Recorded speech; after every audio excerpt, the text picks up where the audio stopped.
Então, definitivamente, vamos para uma mudança de regime na Venezuela, certo? Bem, com licença. Um ataque direcionado para eliminar o chefe de uma rede de narcotraficantes. Pronto, parece muito melhor. Problema de comunicação resolvido. Podemos continuar com isso. Quero dizer, esta é uma daquelas situações em que tantos sinais apontam para uma direção. Até os cidadãos venezuelanos dizem: vocês estão vindo atrás do Maduro, dá para perceber. Aliás, esse foi o foco de um artigo publicado há alguns dias no New York Times, onde eles afirmam, abre aspas, a pressão dos principais assessores do presidente Trump para remover Maduro da liderança da Venezuela se intensificou nos últimos dias, com autoridades do governo discutindo uma ampla campanha que aumentaria a pressão militar para tentar forçá-lo a sair. E já vimos isso. Vamos analisar alguns cenários diferentes hoje, nos quais não faz muito sentido que isso seja exclusivamente sobre drogas. Essa é apenas a narrativa apresentada. Relatam que o exército dos Estados Unidos vem planejando potenciais operações militares contra suspeitos de tráfico de drogas na própria Venezuela, como uma fase seguinte. Embora a Casa Branca ainda não tenha aprovado tal medida, e funcionários do governo afirmam que Maduro faz parte de uma das principais redes de cartéis da Venezuela, eles poderiam argumentar que removê-lo do poder seria, em última instância, uma operação de combate às drogas. E se você observar qualquer enquadramento em torno das operações em andamento no Caribe, verá que é exatamente isso. É o combate às drogas, é a proteção da pátria, é a proteção dos cidadãos americanos. Nesse trecho, foi mencionado que o Comando Sul dos Estados Unidos divulgou dados sobre a quantidade de entorpecentes interceptados no Caribe ao longo dos últimos 12 meses. O artigo do New York Times continua dizendo: ao mesmo tempo, duas figuras importantes da oposição venezuelana dizem que seu movimento está planejando o que fazer se Maduro cair e tem conversado com o governo Trump sobre isso. Possibilidade. Agora, entendo que quando se diz uma coisa e se quer dizer outra, isso soa meio conspiratório, pouco confiável, correto? Isso é uma mensagem do governo. E se fizéssemos uma enquete? Você quer uma mudança de regime em qualquer lugar do mundo? A maioria dos americanos provavelmente diria que não, mesmo que seja um governo com o qual tenhamos muitas divergências, porque ouvimos isso e presumimos que haverá trabalho sujo, certo? Tropas em campo, um compromisso financeiro, talvez a perda de vidas entre combatentes americanos envolvidos naquela campanha. Mas se formos atrás de narcotraficantes, veja, estamos engajados nessa guerra global contra o terror há bastante tempo. Estamos meio acostumados com isso aqui nos Estados Unidos, onde, de modo geral, resultou em relativamente poucas baixas entre nossos militares que atuaram nessa luta. O New York Times publicou outra matéria na semana passada, na qual enviou um repórter para a Venezuela, e acho que precisamos encarar esse artigo com cautela, porque eles disseram ter obtido um visto raro para jornalistas estrangeiros. Portanto, um visto raro para jornalistas que foram à Venezuela em meio ao aumento das tensões. Lembrem-se disso enquanto apresentamos algumas dessas informações. Relatam que, embora parte das drogas venha da Venezuela, o fentanil não. E que a cocaína originada naquele país representa uma porcentagem muito pequena do comércio, muito menor do que a que sai da Colômbia e do Equador, segundo os levantamentos do governo norte-americano. Isso levou muitos observadores a concluir que o verdadeiro objetivo do governo Trump é perseguir o Sr. Maduro. Essa é uma das hipóteses que fazem sentido aqui. Se você estivesse tentando interromper o fluxo geral de drogas que entra nos Estados Unidos, perseguir a trem da Araguá estaria lá no fim das primeiras ações que você tomaria, certo? É como pisar num dólar para ganhar uma moeda de 10 centavos. Há muitas outras rotas, lugares e localidades que poderíamos mirar para tentar reprimir o tráfico de entorpecentes. Relatam que alguns duvidam da disposição dos Estados Unidos em manter um grande contingente de tropas em solo para garantir a estabilidade de um governo apoiado por Washington. E é isso que eu estava dizendo antes, quando as pessoas na Venezuela comentam: vocês estão vindo atrás do Maduro, dá para perceber. Simplesmente não sabemos se vocês vão realmente levar isso adiante ou não. 3 diplomatas afirmaram ter visto poucos indícios de que alguém no círculo íntimo de Maduro se dividiria para apoiar o líder da oposição, ou de que os militares se voltariam contra ele. Outros venezuelanos alertaram que expulsar Maduro apenas convidaria os atores armados que ficaram para trás, os militares, os grupos guerrilheiros colombianos e as gangues paramilitares, para uma disputa pelos despojos. Para ser justo, há contra-argumentos que serão apresentados mais adiante neste texto, vindos do Departamento de Estado e do então secretário de Estado, Pompeu, dizendo que, Isso não tem nada a ver com mudança de regime, trata-se de drogas. Dizem que tem tudo a ver com drogas. Mas, novamente, os venezuelanos não estão necessariamente convencidos disso agora, e isso é algo que precisamos levar em conta. A vice-presidente declarou acreditar que o Sr. Trump estava conduzindo o mundo a uma fase de citação, em que os Estados Unidos declarariam abertamente guerra ao mundo. Para ela, o Ministério da Defesa não seria mais defesa, e sim um Ministério da Guerra. Relações comerciais deixariam de ser relações comerciais e se tornariam uma guerra comercial. Ela qualificou os ataques a embarcações como absolutamente ilegais e reivindicou a normalização das relações econômicas com os Estados Unidos. Segundo a declaração, o povo dos Estados Unidos não quer guerra no Caribe. E, de novo, essa é a narrativa esperada por parte do governo venezuelano, já que estão reunindo forças e ampliando sua influência militar na região. Agora, e isso não é novidade, vemos movimentações dentro da Venezuela onde eles próprios começam a se preparar para a guerra. Nas últimas semanas, houve a mobilização de diversas forças militares em todo o país e a convocação de uma milícia civil. Há relatos de que parte dessas forças foi enviada de volta para casa, além de várias declarações agressivas de altos funcionários venezuelanos afirmando que estão prontos para defender cada centímetro do território nacional.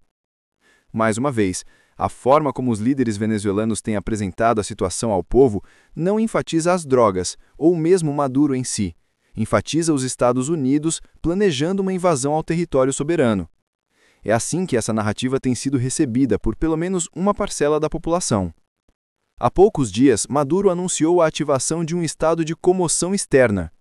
Essa medida, prevista na Constituição venezuelana, concede poderes extraordinários ao executivo em caso de ameaça externa que põe em risco a segurança nacional. A melhor comparação que surge é, de certa forma, com uma lei marcial.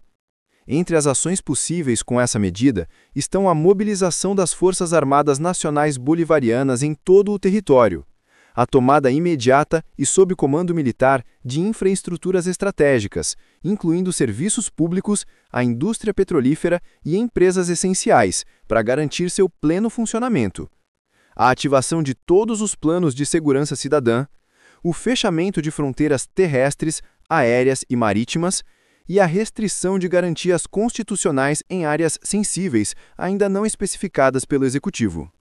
Tudo isso é legalmente previsto no decreto, mas demonstra que dia a dia o regime de Maduro tem adotado medidas adicionais para se preparar não para ataques contra embarcações de cartéis do Caribe, e sim para enfrentar aquilo que o próprio governo considera uma ameaça direta ao país. Isso reforça, para alguns, a impressão de que estamos caminhando definitivamente para uma mudança de regime. Ao mesmo tempo, há declarações conflitantes em diferentes setores do governo dos Estados Unidos. Se você se lembra, uma das justificativas apresentadas para operações contra alguns desses barcos e, na semana passada, para discussões sobre entrar na Venezuela e realizar ataques de longo alcance no próprio território, é que as interdições não estariam funcionando. Nesse sentido, o senador Marco Rubio declarou há poucos dias que não se pode continuar fazendo o que vinha sendo feito. A argumentação é: interdição não funciona. Se a intenção é deter esses cartéis, é preciso deixar claro para eles que não obterão sucesso ao tentar trazer suas embarcações para cá. Interdições isoladas não os intimidam. Eles não costumam se incomodar em perder um barco. Não se importam em perder parte da carga. Isso já está incorporado ao seu modelo de negócios. O que realmente os impediria seria a certeza de que, se tentarem trafegar por essas rotas, não conseguirão completar a viagem. Trata-se, segundo essa visão, de uma ameaça iminente e imediata aos Estados Unidos. Um barco carregado de drogas rumo a desembarcar no país e envenenar a população seria visto como uma ameaça de magnitude comparável à de um país vindo atacar uma cidade americana. Por isso, afirmam, essa situação precisa ser detida. A forma como a situação foi tratada no passado não funcionou. E, olha, deixem-me dizer uma coisa. Vocês não estão vendo tantos barcos agora quanto viam há algumas semanas, então aparentemente funcionou e continuará surtindo efeito. E o presidente é direto. Não vai admitir que esses cartéis de drogas inundem os Estados Unidos com substâncias letais que vêm matando nossa população indefinidamente. Com isso em mente, e essa é a mensagem repetida pelo senador Marco Rubio, que tem mantido essa posição de forma consistente, A linha dele é: interdições não bastam. Os cartéis se preparam para elas. É preciso encontrar outra abordagem. Entretanto, há poucos dias, o site do Departamento de Defesa divulgou informações afirmando que a Guarda Costeira apreendeu aproximadamente 8.700 libras de cocaína em uma operação na segunda-feira. Assim, as autoridades anunciam interdições adicionais, que estão ocorrendo.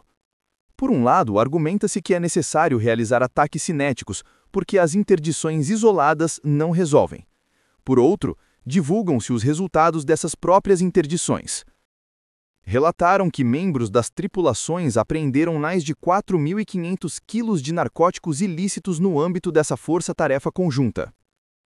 Detectar e interceptar tráfico em alto mar exige ampla coordenação entre agências e com parceiros internacionais. Quando a interdição se torna iminente, a fase de aplicação da lei da operação nos Estados Unidos é acionada e o comando da operação é transferido para a Guarda Costeira durante todo o processo de interdição e apreensão. Mais uma vez, o senador Rubio repete que interdições não funcionam, seria perda de tempo. Segundo essa visão, se a intenção é derrotar os cartéis, é preciso destruí-los. Essa é a justificativa para os ataques com drones. Ao mesmo tempo, outras agências, como o Departamento de Defesa, destacam: vejam todas as interdições que realizamos esta semana. O Comando Sul dos Estados Unidos também divulgou recentemente um material em que apresenta um número de apreensões e interrupções realizadas no combate ao tráfico ao longo dos últimos meses, afirmando que a quantidade apreendida seria suficiente para causar grande dano à população. Esse material incluiu gráficos e narrações com trilha sonora. Uma das fontes de confusão entre autoridades é exatamente qual é a política em vigor. Estamos perseguindo esses barcos e então destruindo-os? Estamos apreendendo-os? Onde se traça essa linha? Em que momento se passa de "vamos atacar aquele barco porque ele transporta drogas" para "vamos interceptá-lo e prendê-lo"? Esse foi um ponto levantado por Rand Paul há algumas semanas quando ocorreram os primeiros ataques. Se essas ações aconteceram em águas internacionais, por que há prisões ocorrendo também em águas internacionais na costa da Flórida, enquanto em outras situações se recorre a ataques por drone na costa da Venezuela? A mesma dúvida persiste. O que determina que um barco seja interceptado, revistado e tido como alvo de apreensão e prisão, enquanto outro seja atacado e destruído? Essa ambiguidade transmite uma mensagem confusa. Outra razão para a falta de alinhamento entre departamentos nos Estados Unidos pode ser a quem estão subordinadas certas operações. Parece que muitos dos ataques com drone agora têm sido conduzidos sob a coordenação do Conselho de Segurança Interna na Casa Branca, ligado a Stephen Miller, quando talvez se esperasse um comando mais diretamente coordenado pelo Departamento de Defesa. O Guardian publicou um artigo há poucos dias afirmando que Stephen Miller, vice-chefe de gabinete da Casa Branca, desempenhou papel relevante nessa articulação. Comando de ataques do ZEUA contra supostos barcos venezuelanos de drogas. De acordo com 3 pessoas familiarizadas com a situação, em alguns momentos o papel dele substituiu o de Marco Rubio, do Departamento de Estado e do Conselheiro de Segurança Nacional. Os ataques contra embarcações venezuelanas que supostamente transportavam narcóticos, que o governo alegou serem necessários porque a interdição não funcionou novamente, foram orquestrados pelo Conselho de Segurança Interna, liderado por Stephen Miller, que atua como Conselheiro de Segurança Interna. Eles dizem que: resultado: o HSC assumiu a liderança no combate aos barcos venezuelanos. O segundo navio foi atingido em 15 de setembro. Afirmam que a Casa Branca foi informada de que o Pentágono havia identificado o barco como um alvo viável mais de 4 dias antes, mas que a Casa Branca só tomou conhecimento dos ataques iminentes algumas horas antes. Um porta-voz da Casa Branca contestou essa versão, dizendo: todo o governo está trabalhando em conjunto para executar a diretiva do presidente com claro sucesso. Mas é possível ver onde pode surgir confusão. E, novamente, estamos recebendo declarações divergentes de diferentes departamentos.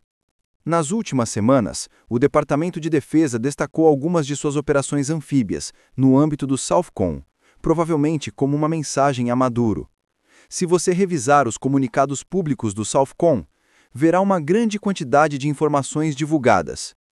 Sobre o trabalho das nossas forças, destacaram o desempenho dos militares em operações anfíbias em uma costa na área de responsabilidade do SOUTHCOM, algo que não é rotineiro, mas que está dentro das capacidades para as quais treinam.